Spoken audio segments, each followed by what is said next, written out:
shuka ndiko.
Ndabereka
tubanze duce bugufi dusabe ikigongo Imana ngo itutworore dushobore guhereza imbuga myiza no kwisubira imisuku.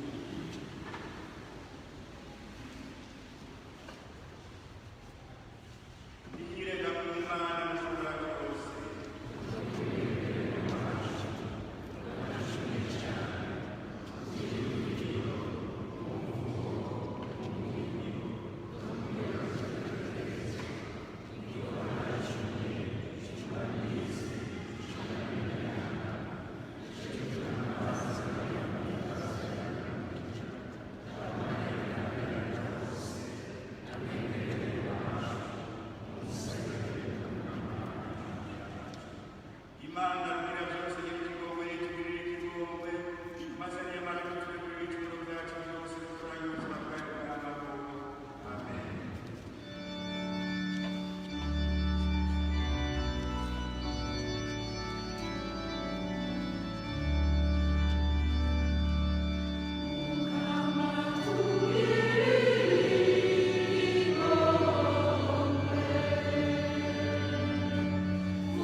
ingoma yiwe ni ingoma izokwamaho, ubwami bwiwe ni ubwami butazotituka. Iryo ni ijambo ry'Imana.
Ibyo dusoma mu gitabo cy'ibyahishuriwe umutumwa Yohana. Yesu Kristo niwe cyane na cyinayika mvura mu bari bapfuye, akaba ari waganza abami bo ku isi. Udukunda akadukiza ibicumuro byacu mu maraso yiwe, ngo yongere atugirire Imana se abami n'abasaserdoti, niwe akwiye umurinazwa n'ububasha mu myaka n'imyaka. Amen. Nguyo araje azananye n'ibicu, kandi ijisho ryose rizomubona, n'abamusogose nyene bazomwitegereza, maze amoko yo ku isi yose azomumorogera. Egome. Amen. Jewe ndi Alfa na Omega, niko Umukama Imana avuga. Jewe ndi uhoraho, uwamyeho, n'ugira ngo aze, we mushobora byose. Iryo ni ijambo ry'Imana.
icyo mwumva ku bandi bantu biratoba mwishura ati mbega jewe ndi Muyahudi aho mu gihugu cawe abakuru b'abasaseredoti nibo bakunzaniye wakoze iki? Yesu amusubiza ati ubwami bwanjye si ubwo kuri iyi si. Iyo ubwami bwanjye buba ari ubwo kuri iyi si, abantu banje bari kurwanira singwe mu mirimo y'Abayahudi. Reka noneho ubwami bwanjye si ubwaha bw'isi. Pilato amubwira ati none ga umwami? Yesu aramwishyura ati uvuze ko ndi umwami, kandi nicyo navukiye ikantuma nza ku isi, ni kugira ngo nshingire ingingo ukuri. Ukunda ukuri wese yumva ijwi ryanjye. Twakire kandi dushimagize inkuru nziza ya Yesu Kristo.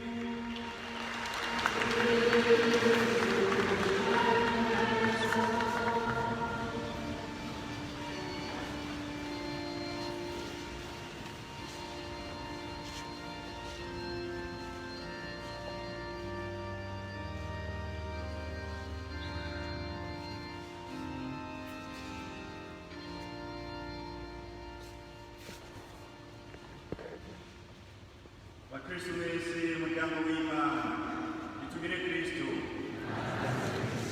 Kristo mwami. Kuri uyu munsi mukuru wa Kristo mwami murabyumva nk'abandi twobera ijambo ryo kuwuzirikana atari nyene kwihanganira twese twarahira mu gihe twasubiramwo indagano zacu z'ibatisimu, igihe twagira tuti umwami wanjye ni wowe Yesu, nzogusenga iminsi yose untabare ngukorere neza, urupfu ruze rusange n'umwana wawe. Aho niho tubwirizwa kwama turiko turahera mu kuzirikana umunsi mukuru nk'uyu. Twaragize indahiro tuvuga tuti umwami wanjye ni wewe Yesu, nzogusenga iminsi yose untabare ngukorere neza, urupfu ruze rusange n'umwana wawe. Ku munsi nk'uyu rero nitwibuke twese ko twamaze gutorana Kristo mu batisimu ngo atubere umwami wacu, aba ari we tuyoboka, aba ari we dukorera mu buzima bwacu bwose. Ku munsi nk'uyu ni byiza ko umwe wese imbere ya byose abanza rero kwirimbura ati koko Kristo niwe mwami wanje nkunda kandi nyoboka muri byose na hose. Nta bindi bigirwamana cyangwa ibigirwamana vyoba vyaramutwaye ikibanza buhoro buhoro, akaba ari byo sigaye numvira cane cane iyo hageze ko mfata ingingo mu by'imibano, mu by'amarongo n'amatungo, mu kuryohera mubiri canke mu bya politike n'ahandi. Ubwo iyo hageze ko mpitamo neza ibyo bigirwamana sibyo bisigaye numvira, umwami Yesu umugore gasigara ndamuvuga gusa ku karimi. Ni byiza ko twibaza tuti mbega nk'uyu munsi hariho turiko turasoza umwaka wa liturujia kandi twamwumvise yuko ibisabwa byose bitubariye ko uwo mwami azogaruka cyane cyane cyane n'icya kabiri. None nk'uyu munsi nyene turiko turasozera umwaka wa liturujia, ubwo Yesu twoza tubona yibukiye mu bunahazwa bwiwe yoronka hera bagira ati nimuze batoni ba data muronke ubwami nabateguriye. Yohana ku ijambo rya kabiri tugeze ku byo gukorera umwami wacu Yesu Kristo, ni byiza ko nabo nyene twibaza tuti uwo mwami Yesu niyemeje gukorera niye, kandi ubwami bwiwe busa bute? Ni ngaha rero tugaruka kuri ya nkuru nziza y'uyu munsi, inkuru nziza y'umwaka B. Murazi yuko inkuru nziza zahama ziriko zirahindura buri mwaka mu minsi mikuru nk'iyi, hariho umwaka A,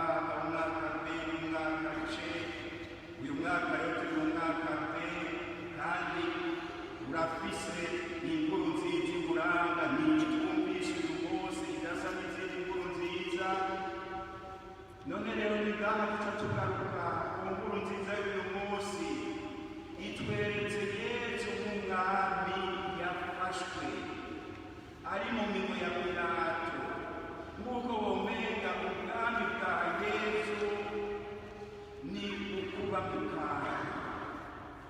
Batweretse Yesu ari mu kaga, kandi ni muri icyo gihe nyine Yesu yemeje ngo ni umwami. Murakunda mwese kuzirikana ijambo ry'Imana inkuru nziza. Murazi yuko Yesu yari yarose ibihe bitari bike by'uko bagomba kumwimika nk'umwami.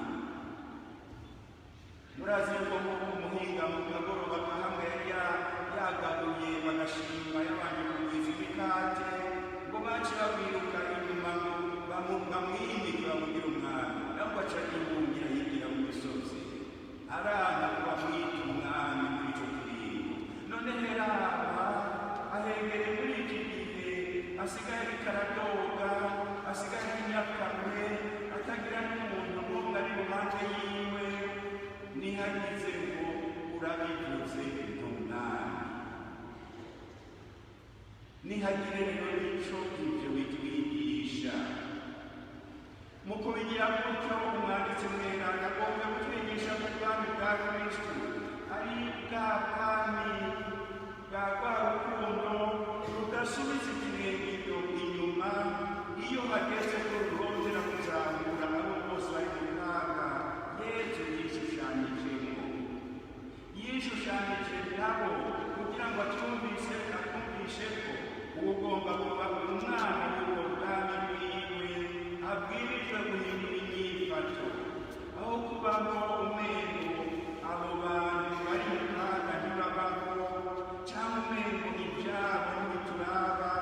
Tumenye ko aribo Imana itwiyerekamwo kandi igomba ko twayifashirizamwo.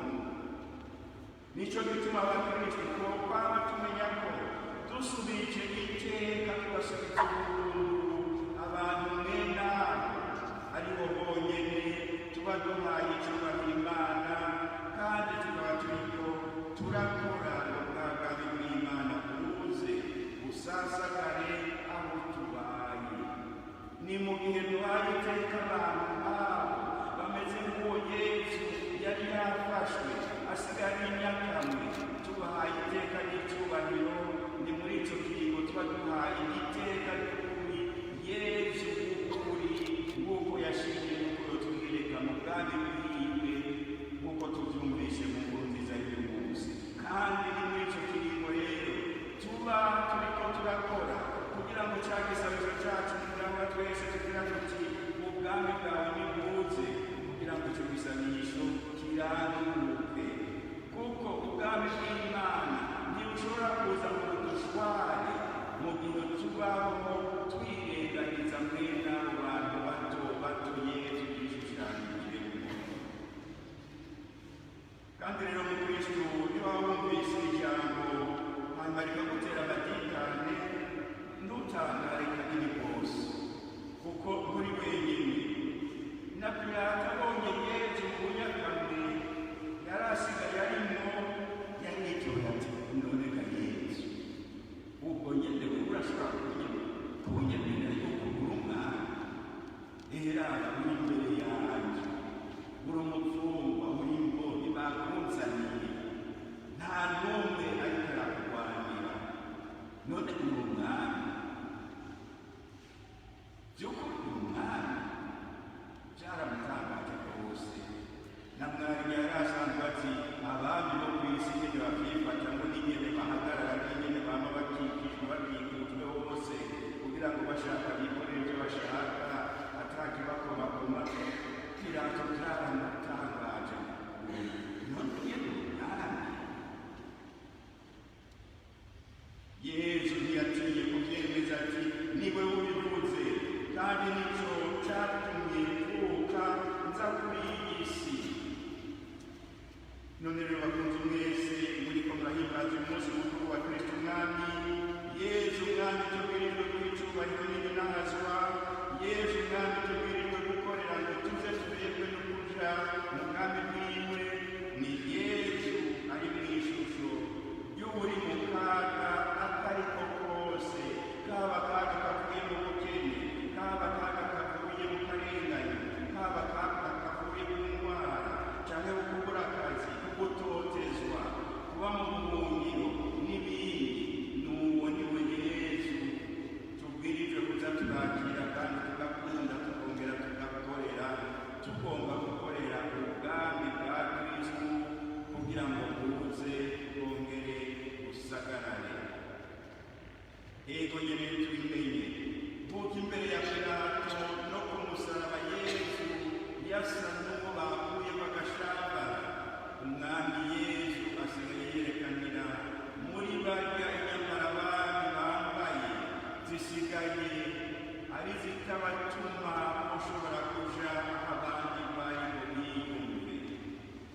iryo jambo turizirikane nk'uko nabivuze iyo turiko turasenga dusaba ngo ubwami bw'Imana nibuze. Ubwo bwami dusaba ubwami bwitwararika bose, uhereye ku basana Yesu imbere ya Pilato yiburase atagira uwayiganyaga. Ngiki kintu gikuru cerekana ubwami bw'urukundo Yesu atwigisha, tubandanye tubizirikana. Ikindi twokura muri iyo nkuru nziza y'uyu munsi mukuru wa Kristo Umwami, itwereka Yesu yemeza ko ari Umwami kandi asigaye mu kaga, nuko ya Mana muntu ariyo Yesu Kristo yashimye gusangira urugendo natwebwe abantu muri byose, gushika n'igihe tuba turi mu ngorane dusigaye turi ba ruhebwa mu maso y'abantu. Ni inyigisho ikomeye cyane itumenyesha ko n'abo bose boduheba, Imana mu Yesu Kristo Umwana wayo yoyo ntiduheba, ibiri kumwe natwe, ntitukigere twihebura na rimwe, iba iri kumwe natwe, igumana natwe kugira ngo tukonje kuyitakambira, kuyitabaza, tuyisange hafi yacu. Imana yacu ni Yesu Kristo, mu kwerekana yuko ubwami bwayo bwibonekeza no muri ico kiringo nyene Yesu yarasigaye wenyene, igombye kutubwira iti ntimutigire mwibaza ngo Imana yabahevye n'igihe mubona ibintu byose byayangana. Iti n'umwana wanje yaraciye muri ivyo biringo, umugabo yari hafi ya ruguru arajabuka. Nimubwihekure, Imana yanyu ibaherekeza muri byose kiretse igicumuro.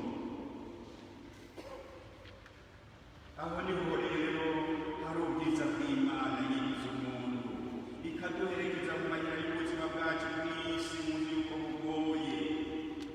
None rero umukristo ukarama gushikiwe n'amagorwa, kandi kuri iyi si ntabura yaba y'ubukene, ay'akazi, aya kutumvikana n'abo mubana, aya politike, ay'indwara, ay'imvu cyangwa ayandi. Reka hamwe n'intego usigara wumva ko umurimo waherewe, ntutu ubwoko bw'abana b'ibwami, ngo have wihukira bamwe bica harumenyi. Erega murazi yuko hari abakristo bashira ku rugero kuko bibaza iyo Mana baja gusenga basengera mu isengero ngo ni Imana y'abahiriwe, ngugomba iyindi Mana itwitwararitse. Warazi yagenda bakaca rero batakara bakagenda kuri barumenyi nabo nyine batazi kuyimenyera. Ariko umuntu akagenda Yesu wewe yarerekanye ko ari ubumenyi uzi kwimenyera, kuko na rwa rupfu bose batera ubwoba yaragutsinze. Nimwasubira kumbonera uwundi muntu atsinze urupfu nka Yesu, muraze mumbwire ndabe yuko nawe nyene mukurikira, kuko gushika ubu Yesu niwe wenyene Umwami w'abami aganza byose, kuko yashoboye kuganza urupfu. Uwuzobona uwundi muntu aganza urupfu, ndababwiye araza tubiganire neza, kumbure nzohava ndamukurikira. Ariko gushika uyu munsi ndacyakurikira uwo Mwami w'abami, kuko nemera kandi ntemeza ko ari we wenyene aganza byose, kuko yagutsindiye n'urupfu. Murazi ukuntu dutera ubwoba. N'iryo jambo rirahambaye. Uyu munsi rero batweretse nyene Yesu Umwami atatinye kwishushanya n'inyakamwe canke abarengana, kugira ngo tuve imagwi tumenye ko Yesu atari Imana iba kumwe natwe gusa mu bihe by'ubuhirwe, ko Kristo Umwami nyabuna atwigisha ko turi kumwe nawe dushobora guca no ku musaraba, dushikanywe ko n'akarenganyo kandi tugahava tukorora. Murazi yuko yashikanywe kwa Pilato n'urukundo yari adufitiye, mugabo bamubeshera bamurenganije, ariko yarogora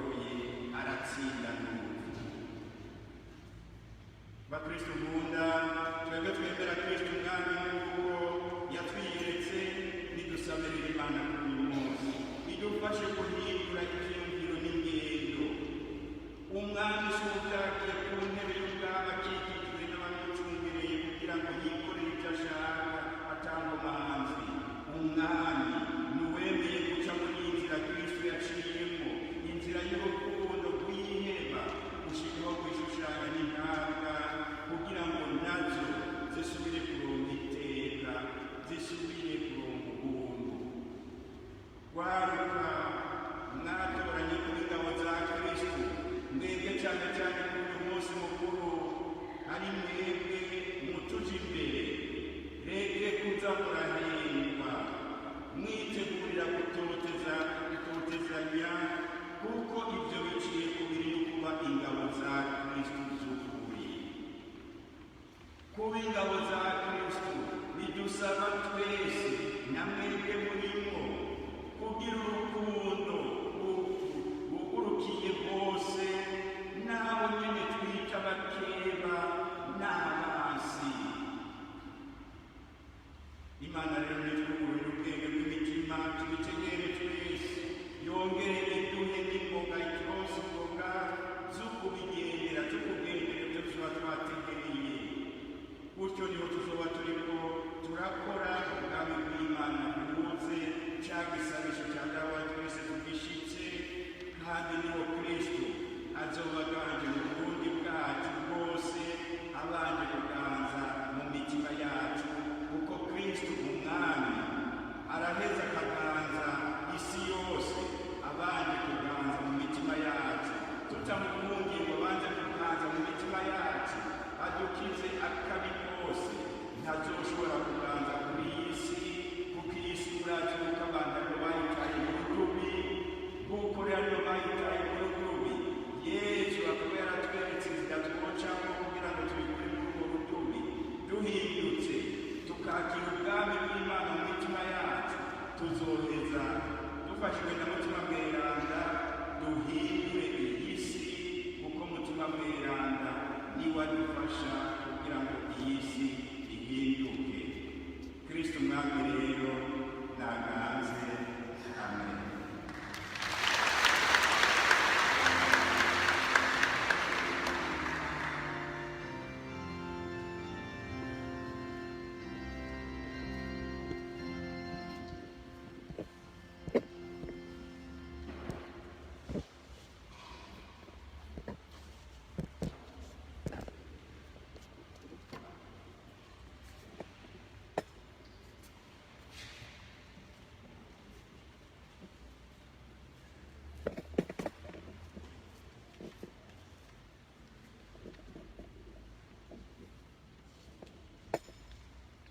Gusenga kugaragaza ukwemera kwacu, aho twemeza ko ingoma ya Kristo ari imyaka yose itazokwigegera.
kandi w'umukama atabaza abantu bose amahoro ku isi kandi azaba bose ubugingo mu ijuru.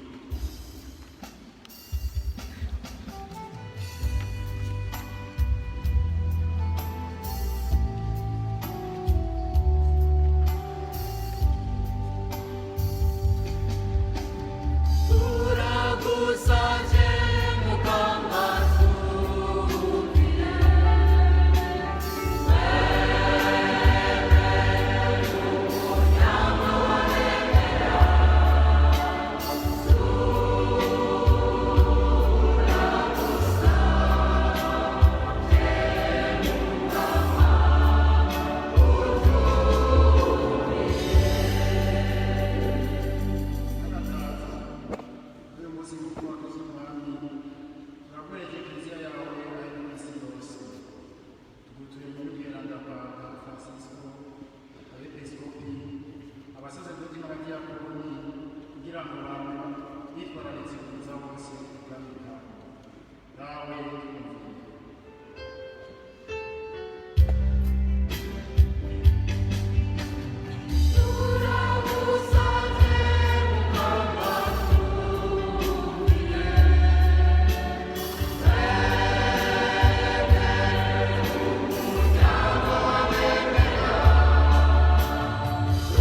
mweranda Imana ishobora byose kandi babaho umwana w'inyeneke mugabo wacu Yesu Kristo waramusize amavuta y'agahimbare umugira umusaseredoti w'ishyamba n'umwami w'ireka ryose ngo yitange kw'ikuruka itagira agakozi kandi y'amahoro marutari k'umusaraba kugira ngo arangure amahanga n'abazungu umuryango w'abantu naho amaze kwigarura ibiremwa byose abone gushikira imigambi yawe ubwami buzira ingingo n'iherezo ubwami bw'ukuri n'ubuzima ubwami bw'ubwerane n'inema ubwami bw'ubutungane bw'urukundo n'amahoro nicyo gituma tweze mu bamarayika bose tubangana tugashyira hamwe n'abafise ububasha bwose bwo kw'ijuru tutibagiye n'aberanda ngo tukuririmbire tugira tuti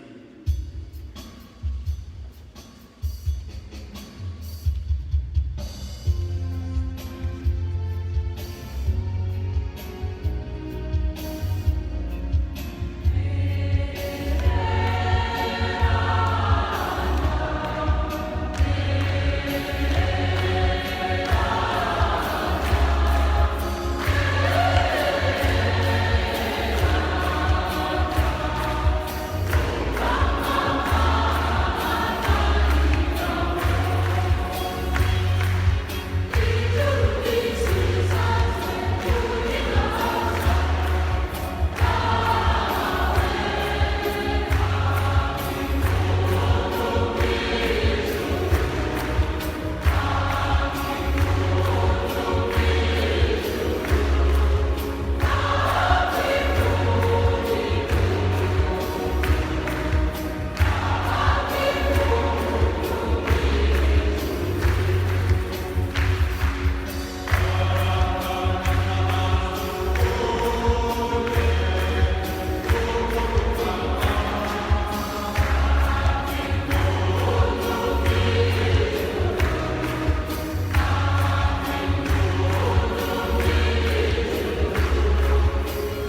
mukama ekleziya yawe agiye ku isi yose uyuzuze mu rukundo.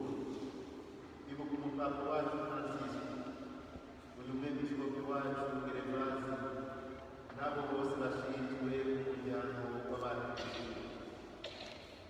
Wibuke n'umuryango urakuzenguruka ku byiza byinshi udasiba kubagirira, bagusaba ngo bandanye bakomeza kwemera mu kwizigira no mu rukundo. Urabegeza n'umuryango urakenguruka kubakijije seruko indwara yarafise, bakagusaba mukama abo nyene mubandanye bakomereza kwemera. Kwereza n'umukristo ariko arakenguruka aho yibuka umunsi agira ubugeni, akongera agahimbaza n'umunsi wo kwihebera burundu ubuzima bw'umugabo n'abandi. Urabegeza n'umuryango urakenguruka umwaka umaze wubatse urukristo, bagashira ivyiza umaze kubagirira, bagusaba ngo baronse batabaronse akazi. Turakwereza n'umukristo ariko arakenguruka ivyiza vyose wamugirira hamwe n'umuryango wiwe wose, agusaba ngo bandanye bazigama bashobore kwakira no kwemera ijambo ryawe, barigendere nigire bayoboye. Umve kandi igisabisho cy'umuryango urasabira ikibono cyabo kugira ngo mukama kibohore kibone umuco wa Kristo umwami w'abantu, kandi mukama umufashe gutambuka aronka nawe nyene ico mutunga aronka akazi.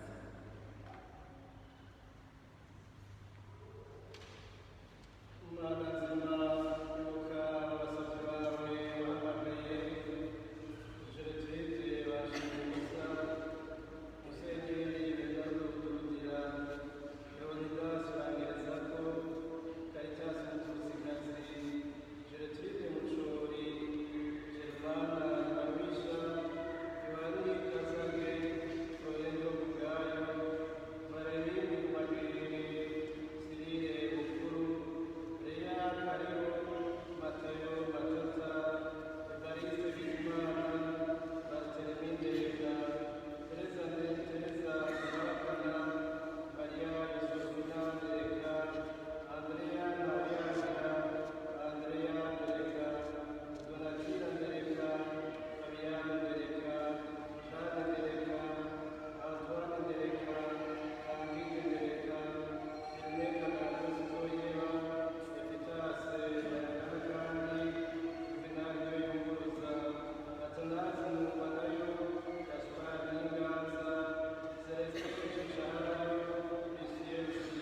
Amen.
Abarisha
bimenyeshejwe bubake ekereziya y'umuryango gutunga ijambo ry'Imana mu kurisoma no mu kurigendera.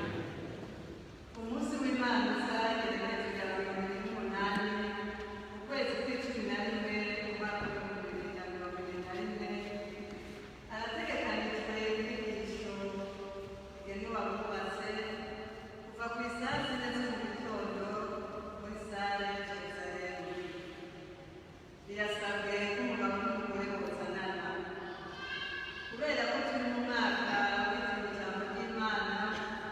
Inyigisho zose zizoshimikira ku rugo rw'umuryango mu nyandiko nyererana dusanga muri Bibiliya.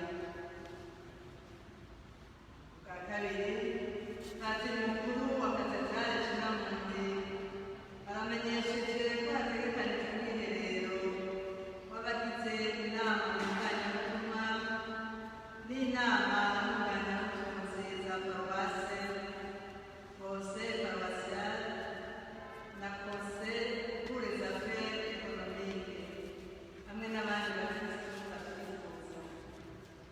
Uwo mwiherero uzobera mu kigo cya Foyer de Charité i Ngozi kuva ku w'Imana igenekerezo ry'icenda gushika ku munsi wa gatandatu igenekerezo rya 15 ukwezi kwa mbere umwaka w'ibihumbi 2022. Iyandikwa zizotangwa ku munsi wa mbere igenekerezo rya 29 z'ukwezi kwa Munyonyo mu biro vya paruwase.